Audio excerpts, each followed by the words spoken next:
Assalamualaikum warahmatullahi wabarakatuh. Salam sehat untuk Waalaikumsalam. teman-teman peserta Latsar dimanapun kalian berada. Pada kesempatan kali ini, bertemu lagi dengan saya Ikhlas Kautsar dalam acara wawancara role model ASN. Tak lupa pada kesempatan kali ini telah hadir tamu yang sangat luar biasa ini, menjadi panutan bagi kita semua dengan semangat dan tak kenal lelah dalam bekerja. Tak lain dan tak bukan kita sambut Ibu Erica Fatma Yuniati. Apa kabar Bu Erica? Sehat Ibu? Alhamdulillah baik, sehat Mas. Gimana Mas Ikhlas? Lancarnya lancar? Alhamdulillah Bu. Alhamdulillah Bu, lumayan ini Bu tugasnya.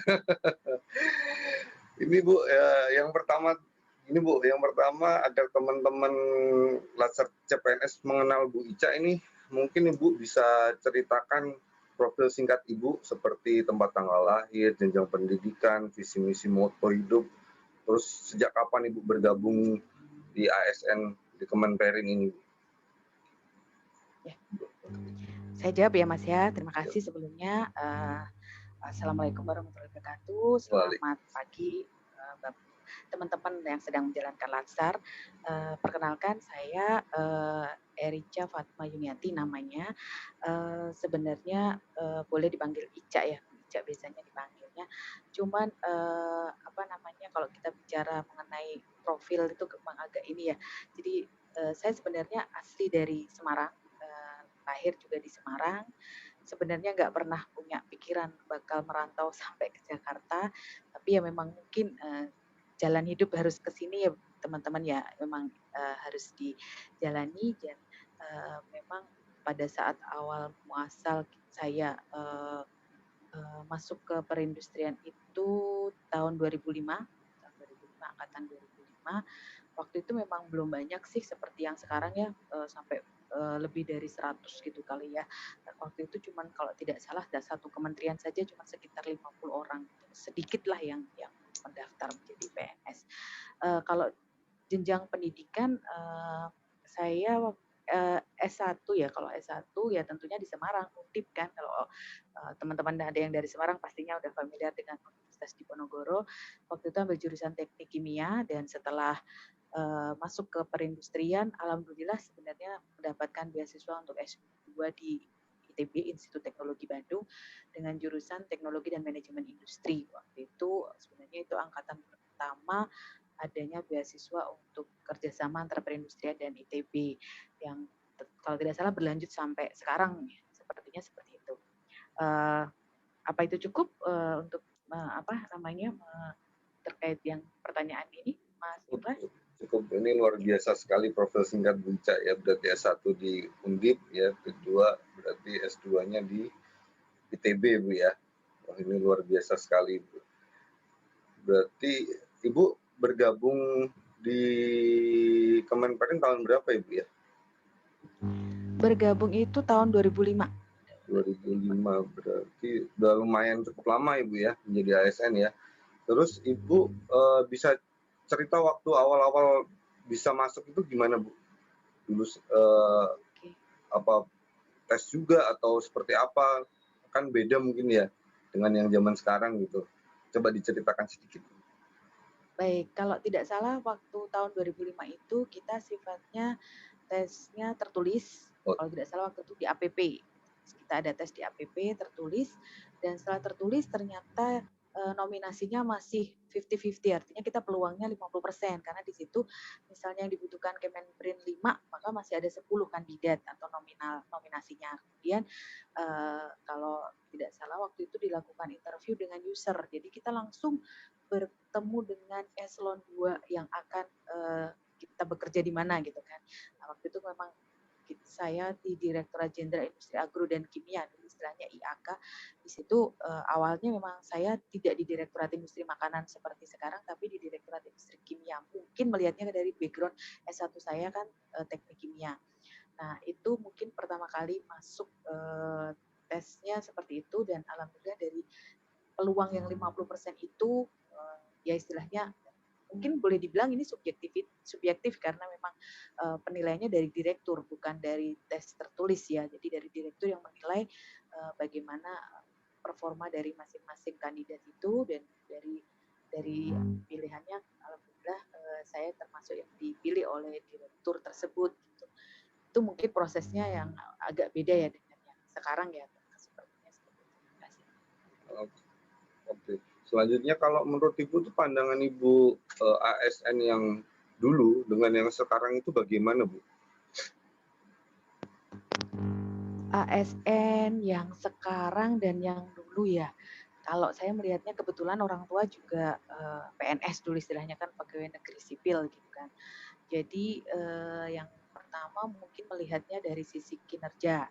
Jadi kalau yang dulu itu kalau saya melihat memang kinerjanya beda dengan yang sekarang. Bahkan saya pernah dapat ya istilahnya dari teman gitu. Wah enak ya jadi PNS, bisa pulang cepat, bisa kerja santai. Itu mungkin apa ya? eh, apa namanya ininya orang terhadap PNS saat itu ya mungkin yang dulu tuh seperti itu apa sih namanya pemikiran orang terhadap PNS tuh seperti itu.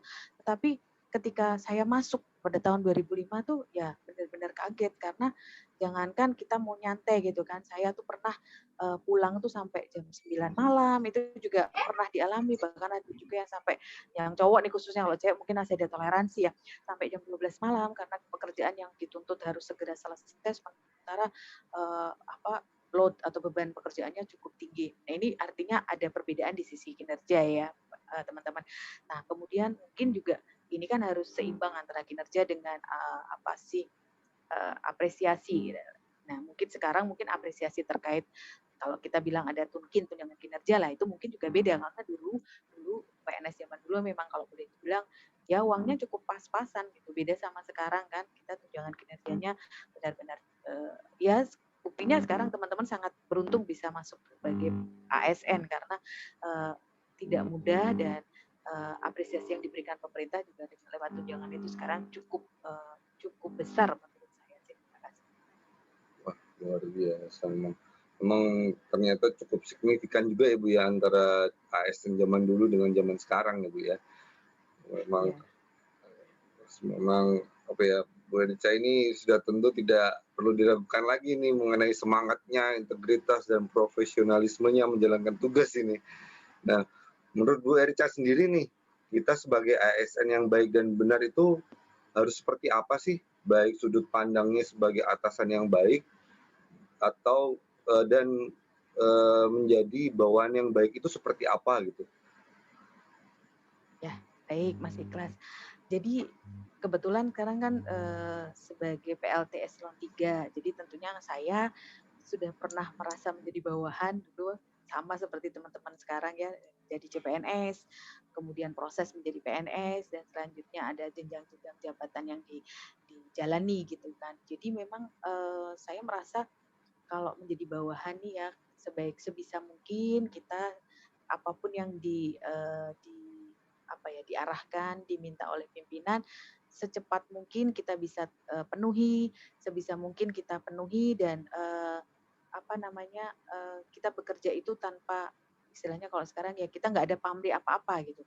Karena satu hal yang perlu diingat ya teman-teman ini, pimpinan kita itu diam-diam sebenarnya menilai. Artinya tidak serta-merta pimpinan kan tidak lihat kita ngapain. Tapi ternyata tidak. Pimpinan itu juga menilai bagaimana sikap kita dalam melaksanakan tugas-tugas yang diberikan. Jadi saya berharap sih teman-teman semangat untuk tetap apa namanya menjalankan tugas dari pimpinan itu dengan semangat sebisa mungkin, setotalitas mungkin gitu kan. Karena pasti pimpinan itu akan melihat, tidak mungkin tidak melihat. Kalaupun pimpinan kita yang secara langsung tidak melihat, pimpinan lain akan melihat. Itu tuh pasti gitu kan. Jadi tidak perlu diragukan lagi gitu. Tapi seiring berjalan memang ketika kita menjadi pimpinan ini lebih sulit teman-teman ternyata karena kita tidak hanya menghadapi bawahan yang baik gitu kan tidak menghadapi bawahan yang ya seperti kita bayangkan kadang-kadang mungkin juga ada bawahan yang kita sulit untuk apa ya namanya menghadapi atau mungkin ya bagaimana supaya menjalankan pekerjaan dengan baik seperti itu. Tapi itu mungkin tantangan bagi kita ya, saya gitu bagaimana bisa membimbing, mengajak dan juga mungkin kita seolah-olah seperti sebisa mungkin kita berteman ya sama teman-teman. Jadi tidak ada gap kita berusaha tidak ada gap antara pimpinan, karena kita kadang-kadang mungkin saja pimpinan itu salah, itu sangat dimungkinkan teman-teman, tapi tidak tidak mungkin dengan cara yang baik kita menyampaikan ke pimpinan. Artinya tidak menutup kemungkinan, maksud saya pimpinan itu salah, tetapi tidak ada salahnya kita dalam menyampaikan pendapat, menyampaikan apa itu dengan cara yang baik sehingga pimpinan bisa menerima, tidak tersinggung, ya artinya kita bisa sama-sama menjalankan pekerjaan dengan baik. Itu mungkin Mas Ikhlas. Biasa ini berarti ini bisa dikatakan Bu Erica ini mengamalkan sila kedua tentang kemanusiaan yang adil dan beradab, serta sila kelima tentang keadilan sosial berarti Bu ya. Prinsipnya berarti ke situ ya Bu ya. Terus ini Bu, tadi Bu ada yang menarik nih Bu, khususnya masalah point of view sebagai bawahan nih Bu, dengan notabene tetap pada norma menempatkan kepentingan publik di atas kepentingan tertentu nih Bu. Bagaimana sikap Bu Erica menghadapi atasan itu yang berbeda ide atau berbeda kepentingan? Itu bagaimana cara mengatasinya gitu? Terus mungkin ada tips dan triknya gitu untuk menghadapi problema itu gitu Bu? Baik Mas Ikhlas, terima kasih. Jadi memang seperti tadi ya, saya sampaikan kadang-kadang memang kalau kita ada tidak sependapat istilahnya dengan pimpinan, itu sangat dimungkinkan sekali gitu kan. Tetapi memang, kita juga harus melihat dulu, tipe pimpinan kita seperti apa. Kita juga harus mempelajari petanya dulu. Kalau memang tipe pemimpinan kita itu tipikal yang, apa namanya, eee, mudah menerima pendapat dari orang sepanjang pendapat itu memiliki justifikasi yang benar gitu. Nah, kita mungkin tidak ada salahnya kita sampaikan gitu mungkin dalam forum atau secara personal gitu kan. Tetapi kalau sekiranya pemimpin itu istilahnya ya kita juga tetap menghargai dan menghormati pemimpinan. Sekiranya ini tidak etis untuk kita sampaikan lewat forum, ya kita sampaikan secara personal gitu kan.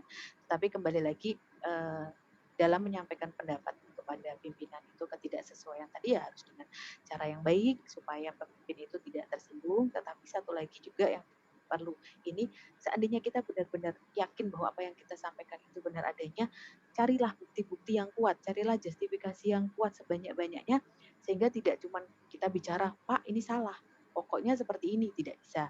Kita harus benar-benar memberikan alasan, memberikan bukti-bukti yang kuat bahwa yang kita sampaikan itu benar gitu loh. Jadi apa kebijakan ini akan berdampak seperti apa, khususnya tadi mungkin ke publik ya, karena kita kan sebagai PNS kan memang yang harus memberikan contoh teladan kepada masyarakat gitu. Apalagi kita menggunakan fasilitas yang dari masyarakat seperti ya apapun tuh kita pakai gitu kan, dari kita memanfaatkan apa yang dari masyarakatnya, kita harus benar-benar kembalikan itu ke masyarakat. Selama tujuannya untuk masyarakat ya itu kita nomor satukan. Mungkin itu Mas Iqbal. Luar biasa Ibu.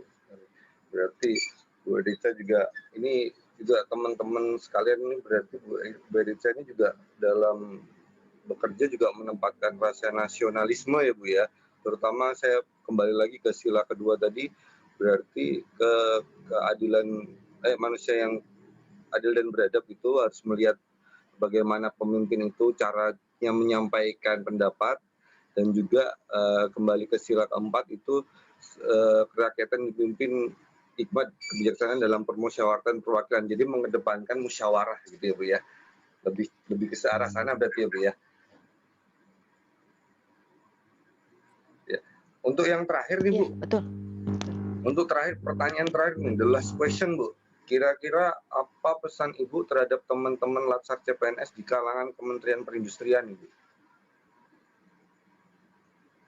Oh baik, buat teman-teman Latsar nih, karena teman-teman masih baru masuk di suatu lingkungan pekerjaan, pesan saya sebenarnya banyak sebenarnya ya, tapi diantaranya yang pertama saya mengharapkan sekali teman-teman ini apa ya, bisa menjaga sikap khususnya integritas, mungkin ya kalau sekali lagi kita bilang integritas, kejujuran itu yang paling penting.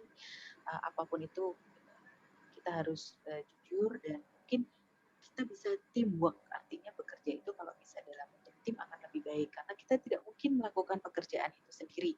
Jadi kita tidak tidak istilahnya dulu pernah ada kasus beberapa ASN yang mungkin boleh dibilang sharing informasinya kurang gitu sehingga bekerja dalam teamwork akan sulit. Nah, ini kuncinya sebenarnya.